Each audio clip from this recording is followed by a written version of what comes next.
Sige, palakpakan natin malakas ang ating Panginoon. Amen. Talakayin natin yung karugtong ng ating tinatalakay. Medyo bibilisan ko lang yung umpisa. Pagkatapos, pupunta na po ako sa part 2 ng ating pinag-uusapan. The next great event on the calendar is the rapture of the church.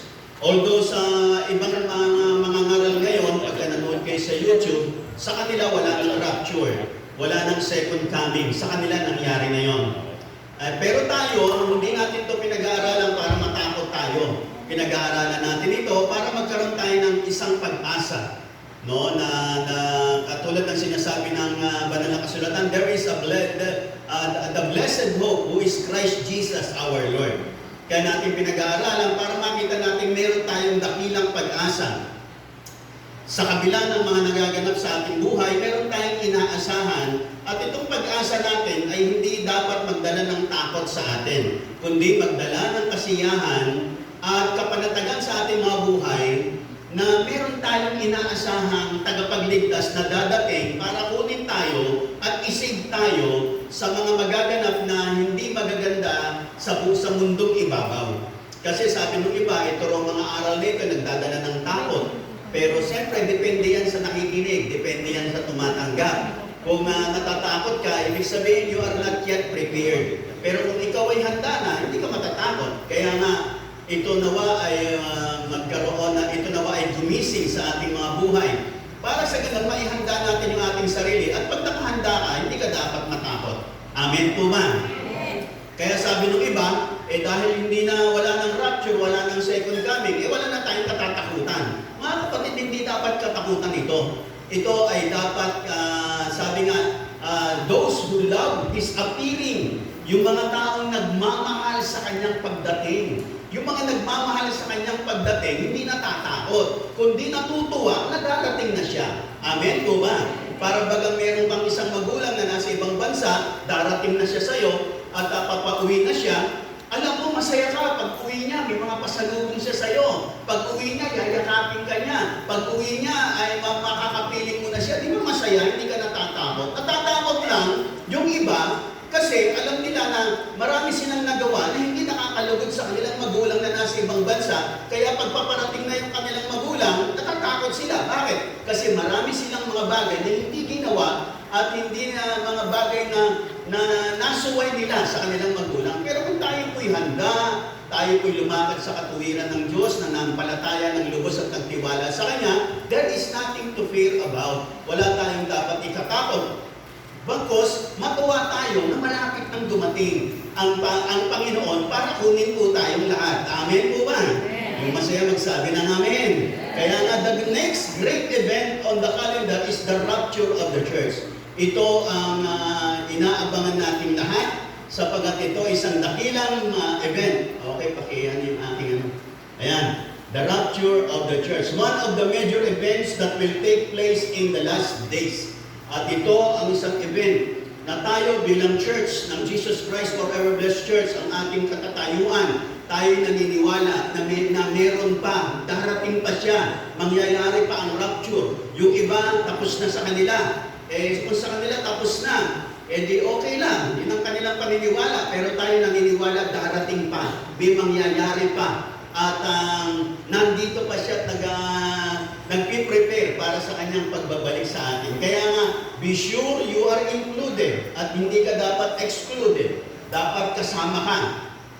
Kaya nga sa mga huling araw na ito, mas lalo natin pagbutihin, lalo natin pag-ibayuhin, sapagkat paparating siya para sa bawat isa sa atin. At lahat tayo na sumasampalataya at nagtitiwala sa Kanya at lumalakad ayon sa Kanyang kalooban.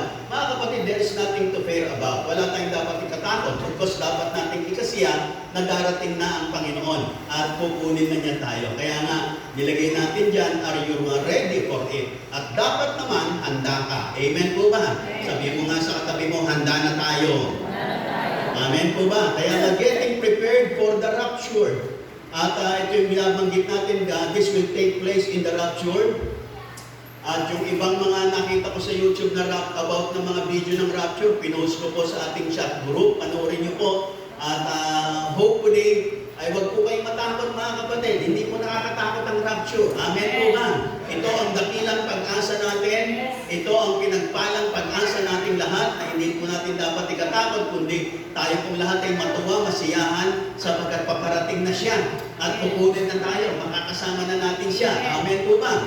Yung mga natatakot lang, yung mga hindi sigurado. But I want to assure you, kung ikay sumampalataya kay Jesus, kung ikaw ngayon ay patuloy sa pagtitiwala sa Kanya at paglakad sa Kanyang mga tuntunin, mga kapatid, I tell you, you will make it. You will make it. Hindi ka maiiwan. Kasama ka. At isa ka sa pinaghahandaan ni Lord. Pagbalik na, isasama ka niya. Amen po ba? Kaya that is the rapture. Yan ang isang picture ng rapture. Kaya nga binasa po natin, nasabi niya, listen to this secret truth. We shall not all die. But when the last trumpet sounds, we shall all be changed in an instant, as quickly as the blinking of an eye. For when the trumpet sounds, the dead will be raised, never to die again, and we shall all be changed. Kaya daw po, pagdating ng araw na yon, itong dakilang katotohanan na tutunog ang trompeta at sa isang iglap, tayo pong lahat ay mababago. Yung mga patay, bubuhayin. At tayo pong mga nabubuhay, mga kapatid, babaguhin po tayo ng Panginoon.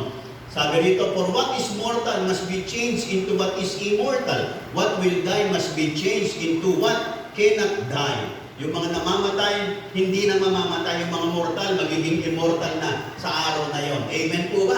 At sa araw na yon, pag pinalitan na ang ating mga kataong lupa, wala nang sakit karamdaman, wala nang problema. Amen po ba? Wala nang pagluha. Amen po ba? Hindi natin to dapat ikatakot. Dapat natin itong ikasiya at ikatuwa sapagkat ito na ang dakilang pag-asa at ang pangako ng Panginoon ay Kanya nang bibigyang katuparan sa ating mga buhay.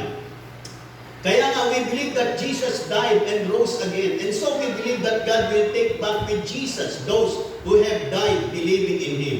What we are teaching you now is the Lord's teaching. We who are alive on the day the Lord comes will not go ahead of those who have died. Na tayo mga nabubuhay, hindi tayo mauna. Uunahin buhayin yung mga namatay na sumasampalataya kay Jesus. Kaya sabi niya, hindi tayo mauna, sila muna. Pagkatapos tayo.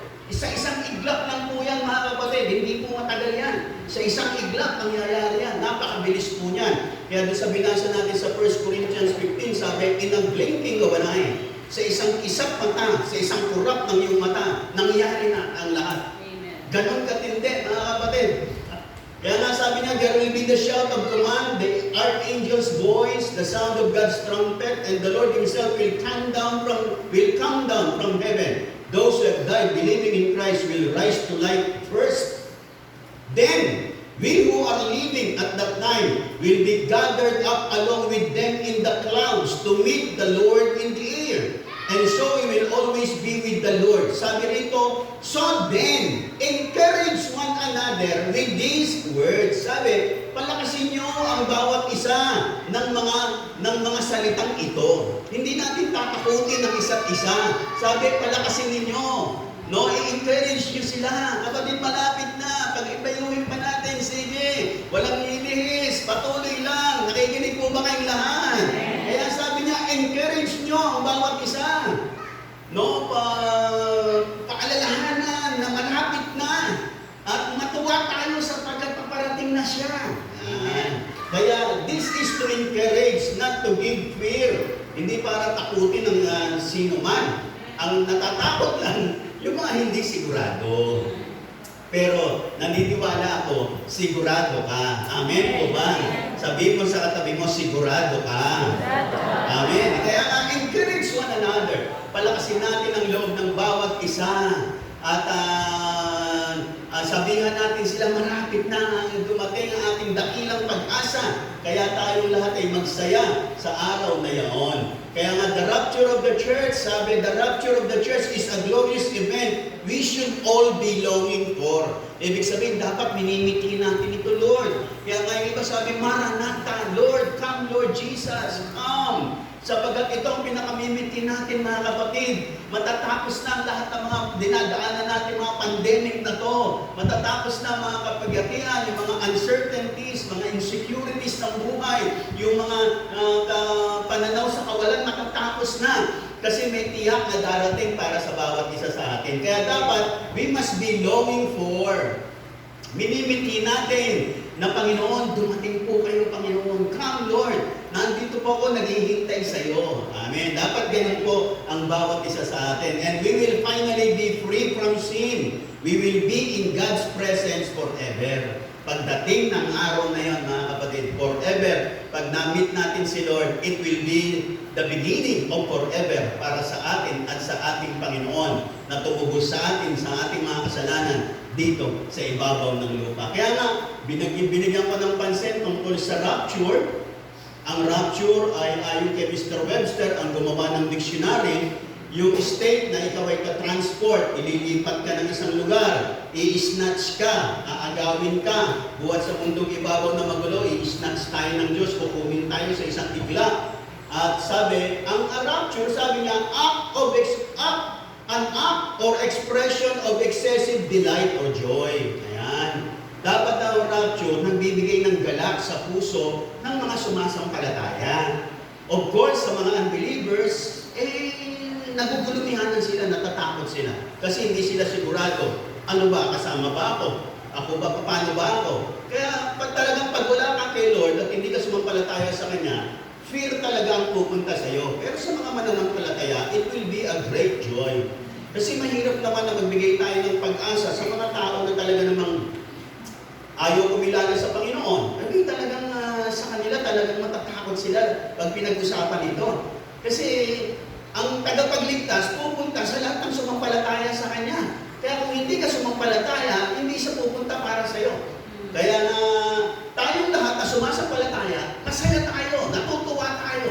Amen. No? Sapagkat alam natin, ito na yung dakilang pag-asa na ating hinihintay. Kaya na ang rapture ay to carry off, grasp hastily, snatch, to seize, to plunder, or to transport. Yung binigyan natin ng pansin kanina ay kay Mr. Webster. Rapture is Christ's coming in the air or clouds for the saints. Para po sa atin. Sabi mo sa katabi mo, para sa iyo. At yung second coming is Christ coming on earth with the saints. With all the saints. Yung mga na-rapture, pagbalik naman ng Panginoon, kasama na tayong lahat dito. Bababa naman tayo sa lupa. Kaya nga binigyan ko ng pansin, hopefully nakikita niyo po ito at nire-review ko lang po yung nakaraan. Yung mangyayari, how is the rapture different from the second coming of Christ? Rapture, second coming. Dito, with regards to seeing Jesus, sa rapture, tayo lang mga believers ang makakakita kay Jesus. Yung mga ibang mga tao, unbelievers, hindi nila makikita ito. Tayo lang. Pero magkakaroon ng isang kaguluhan na wala na tayong lahat. Nawala na yung mga born again. Nawala na yung mga nagpe-praise the Lord. Hallelujah. Yan. Kaya tayo na makikita sa Panginoon, sila hindi nila makikita. Pero magugulat sila, biglang nawala ang marami. Pangalawa, in meeting Jesus. Sa rapture, mamimit natin si Jesus sa ere. In the air, sa rapture. Sa second coming, bababa tayo sa earth kasama si Jesus. Yung binabanggit natin. Resurrection, pagkabuhay na maguli. Sa rapture, yung mga nanampalataya kay Jesus, bubuhayin muli. Pero sa second coming, hindi po dyan magkakaroon ng resurrection. Ang resurrection na mangyayari ay doon uli bago mag-millennium. Kasi maraming klaseng resurrection sa Bible. Pero ang resurrection ng lahat ng sumampalataya nandito. Tapos magkakaroon ng resurrection sa millennium, yung mga napugutan ng ulo, dahil kay Jesus, pagkatapos ng kapigatian, ay pinugutan sila ng ulo ng panahon na yon, bubuhayin sila ng Panginoon. Pero meron pang isang resurrection, yung Great White Throne Judgment. Lahat ng wicked na masama, bubuhayin para naman hatulan, tapos ibulit sa apoy ng impyerno. Kaya maraming klaseng resurrection sa Bible. Kaya titingnan natin, anong klaseng resurrection yon. Pero with regards to the rapture, merong resurrection ng mga mananampalataya, all believers na nanampalataya kay Jesus, na namatay bago dumating ang rapture. Pero sa second coming, walang resurrection. Sa church, sa rapture, ang church goes to heaven. Dito naman sa second coming, yung church, tayo po returns to earth. Bababa tayo kasama ang Panginoon. Sa judgment, yung judgment sa rapture, magkakaroon ng believer's judgment. Pero ang judgment na ito is more on the crowns or rewards ng Diyos para sa ating mga paglilingkod, sa ating mga pagiging matapat sa Panginoon, sa ating pagpapatuloy kay Lord. Ayan, gagantimpalaan yan. Dito naman pagdating ng second coming, ang hahatulan dito, hindi na po tayo. Yung mga bansa na sumampalataya at hindi sumampalataya, meron silang hatol. Ang rapture, ang predictability niyan, ito imminent sa isang iglap. Minsan walang sinyales, pero biglang darating yan. Sa second coming naman, meron niyang mga key events na mangyayari muna bago dumating ang second coming ng Panginoon. Yung paghahayag ng mabuting balita, lalabas yung mga false prophets, magkakaroon ng great persecution, yan. Yung mga tied to key events. Sa rapture, yung timing before the great tribulation, pre-tribulation. Yung second coming naman, after ng great tribulation. Pagkatapos ng matinding kapigatian na sinasabi sa Revelation, 7 years. Kaya nga mayroong matinding kapigatian tulad ng binabanggit ko, sa araw ng matinding kapigatian, may mga tao magpapakamatay kasi hindi na nila kaya ang mga hirap, pero hindi na sila mamamatay sa araw na yon. Hindi sila mamamatay.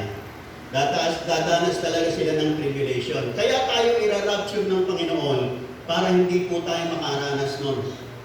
Kaya kukunin niya na tayo. Kaya ang rapture, pre-tribulation. After the tribulation, babalik na si Jesus. Ang rapture, sa Bible references, sa Old Testament, veiled. Ibig sabihin, nakatago. Hindi binabanggit sa Old Testament. Veiled siya, kumbaga natatalakbungan. Pero dito sa New Testament, pinrophesy na mayroong tinatawag sa prophesy. Yung second coming, prophesied in the Old Testament. Yung rapture naman, veiled. Pero yung second coming sa lumang tipan, pinrophesy yon. Pero yung rapture, nakatago, hindi binabanggit. Ang binabanggit sa Old Testament, second coming. Tapos si Satan sa rapture, wala siya sa eksena. Pero pagdating ng second coming, si Satanas tatalian na yan. At saka ibubulit na sa kadakang kalalim-laliman sa araw na yon. Amen po ba? Kaya nga sa mga kapatid, ito yung binabanggit ko, kung bakit naniniwala ako na wala pang rapture, hindi pa nangyayari. Kasi nga, kung tulad ng binabanggit ko sa inyo nung nakaraan, kung nangyari na ang rapture at second coming, dapat nandito na tayo sa millennial reign. At meron pa yan dito sa uba, yung sinasabing new heaven and new earth. Dapat kung nangyari na yung rapture doon pa man, at nangyari na yung second coming, dapat nangyari na rin yung Armageddon. Dapat pinalian na si Satanas. Dapat nagkaroon na ng millennial reign. Kasi pagkatapos ng millennial reign, tatalian na si Satanas. At pagkatapos yan sa Great White Throne Judgment, lahat ng masama, bubuhayin. At lahat ng masamang namatay, bubuhayin. At sila yahatulan, ibubulit sa naglalagablab na apoy. Kung nangyari na noon pa man, ang sinasabi nilang rapture at second coming, dapat nangyayari na ito. Dapat nangyari na yon. Dapat nangyari na to. Dapat nandito na tayo. Wala pa eh. Ibig sabihin, hindi pa nangyayari. Kaya yun naman ang aking stand, yun ang aking paniniwala, kung bakit naniniwala ako na hindi pa. Are you listening? Kasi sabi nila nangyari na raw yun sa AD 70. 70. Ibig sabihin, taong 70. Ngayon, taong 2020 na po. Ibig sabihin, lumampas na ang 1,950 years. Plus 70 years, 2020 na. Sa haba ng panahon ngayon, dapat nangyari na itong mga ito. Kung talagang may rapture na, second coming, dapat nangyari na itong mga ito. Dapat nangyari na yan. Kaya lang hindi pa nangyayari, ibig sabihin wala pa yun. Ay, kinig pa po ba kayong manalo? Kaya ang paniniwala po natin mga kapatid, hindi pa. At hinihintay pa natin ang kaganapan ng rapture na ito. Kung sa kanila dumating na tayo, may hinihintay pa. The blessed hope. Amen po ba? Pero hindi tayo natatakot. Natutuwa tayo, excited, sapagkat darating na ang aking Panginoon. Darating na ang ating Panginoon. Amen po ba? Kaya yun lang po ang aking simpleng paliwanag. Kung bakit hindi pa ako naniniwalang tapos na ang rapture at tapos na ang second coming. Isang simpleng paliwanag na kung tapos na yun, dapat nandito na tayo. Dapat naghahali na si Kristo ng 1,000 taon. Dapat tinalikan na si Satanas. Dapat nagkaroon na ng Great White Throne. Dapat nangyayari na ngayon ang new heaven and new earth. Kaya lang hindi pa. Kaya hindi pa ako naniniwala tapos na. Naniniwala ako paparating pa. Amen po ba? At ito ang ating pinananampalataya. Kaya nga binigyan natin ng pansin ang mga rapture occurrences. Ayan, mauubos na ang oras ko. Okay, binigyan natin ng pansin yan sa ating pag-aaral na nakaraan. Sa isang kisap mata ay bababa ang Panginoon at mayroong isang malakas na sigaw. Nagsasalita si Archangel Michael at tutunog ang trumpeta ng Diyos. Lahat ng mga namatay kay Kristo ay mabubuhay at mapapalitan na, magbibigyan sila ng immortal bodies. Tayo namang mga buhay ay at nananatili sa Kanya, kukunin niya at change niya ang ating mga bodies into glorified bodies. Tayong lahat ay mapokot up with them in the air, in the clouds. We will disappear here on earth. Mawawala tayo rito. Nawa, kung mangyari po ngayon, sana walang maiwan dito. Amen. Amen po ba? No, kasi nakita natin kung napanood niyo yung sa YouTube, biglang nawala, may mga nahiwan. No? Nawa, ang dalangin ko walang maiwan dito. Amen po ba? Lahat tayo kasama. Amen po ba? At sabihin mo, kasama ako dyan. Ayan. Amen po ba? At mawawala tayong lahat, we will meet with the Lord in the air. Makakasama tayo, nandun tayo.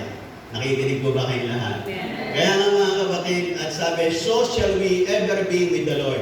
At makakasama natin si Lord forever and ever. Bakit po may rapture? Bakit pa mag-rapture? To receive the saints to Himself as Christ promised. Para tanggapin tayo ng Panginoon.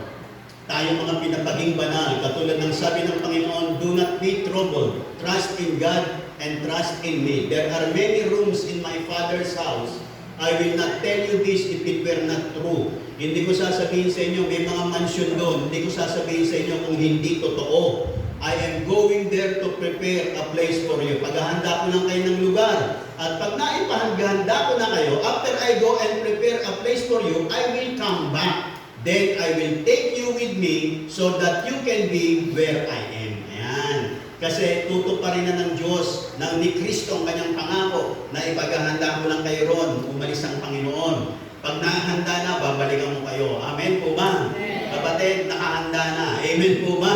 At anytime, babalik na siya sapagkat pinaghandaan ka na niya. Amen po ba? Sabi mo sa katabi mo, pinaghandaan ka ni Lord. Yan. Kaya pag ang inihanda ni Lord, masaya, masarap. Amen po ba? Kaya excited tayong lahat na sa araw na yon, babalik si Lord para sa atin. At binigyan natin ng pansin, bakit may rapture nung nakaraan? To resurrect the dead in Christ from among the wicked dead.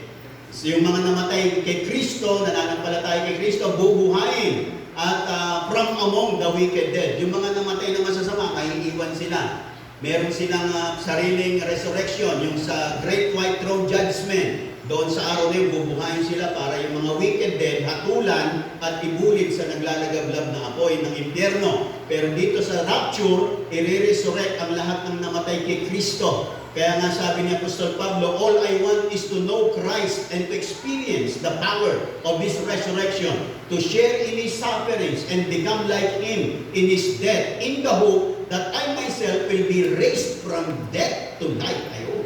Kaya sabi ni Apostol Pablo, kaya ako gusto ko makipagtiis sa aking Panginoon. At sabi niya gano'n, yan, to His sufferings. Sabi, to share in His sufferings. Kung ngayon man, may mga pagtitiis ako, pero patuloy ako kay Lord. Sapagkat alam ko, misa isang araw, bubuhayin ako muli. Amen po ba? Kaya sa araw na yun, mga kapatid, lahat ng mga pagtitiis natin, bayad lahat. Amen ba? Sulit lahat ang pinaghintay natin. Sulit lahat ang mga pinaglingkod natin sapagkat darating siya para sa bawat isa sa atin. Amen po ba?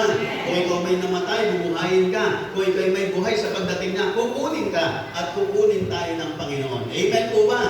At isa pa mga kapatid, eto, to take the saints to heaven and receive their rewards or crowns. Ayan. Pagkatapos ng rapture, sa langit, meron tinatawag na Bema Judgment o yung rewarding day. Rewarding time yan para sa atin. Kaya nga, rewards are fruits of God's grace in our lives. Rewards are good works in love, faith, and for His glory. Yung mga bagay na ginawa natin for the glory of God. Yung mga ginawa natin sa magitan ng biyaya at lakas na bigay sa atin ng Panginoon. yung ating mga pagpapagal, hindi dahil sa iyong sikap, kundi dahil sa lakas na bigay ng Panginoon para sa iyo. Lahat ng mga ibinigay mo, lahat ng mga itinulong mo, lahat ng pinaglingkod mo, gagantimpalaan ng Panginoon.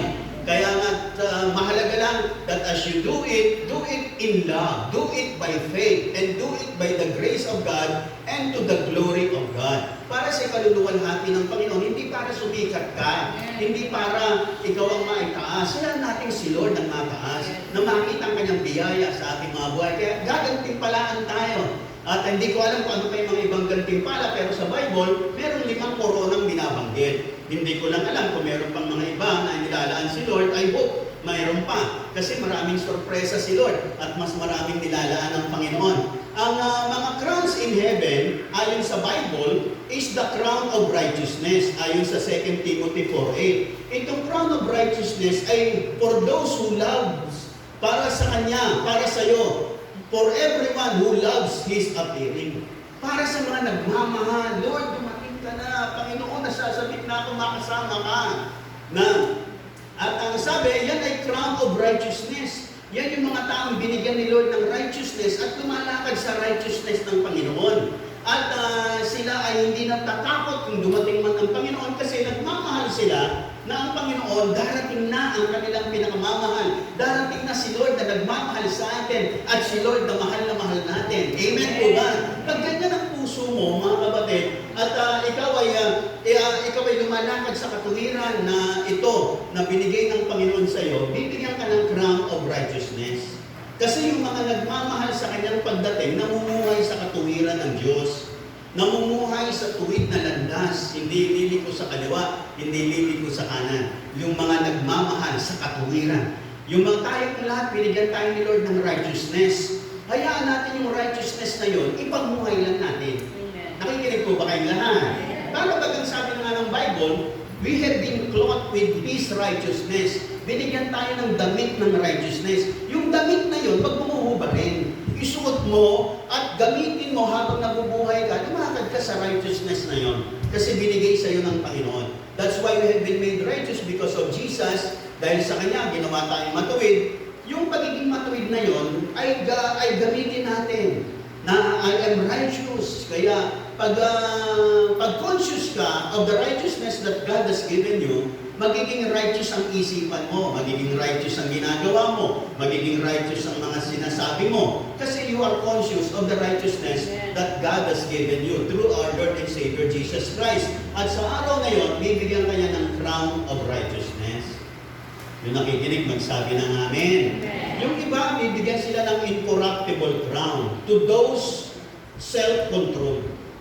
Yung mga taong lumakad sila sa katuwiran ng Diyos at isinaisang tabi nila yung mga damdamin nila. Yung mga, kasi alam niyo minsan tao gusto ko to kasi masarap to sa akin, masaya ako rito. Mga kapatid, masaya ka dyan, masaya ba si Lord? Yan ang tanong dyan mga kapatid. Kaya ito, ang bibigyan ng incorruptible crown, that's discipline and that self-controlled people. Hindi sila nagpadala. Kaya nga yung iba, dala-dalawa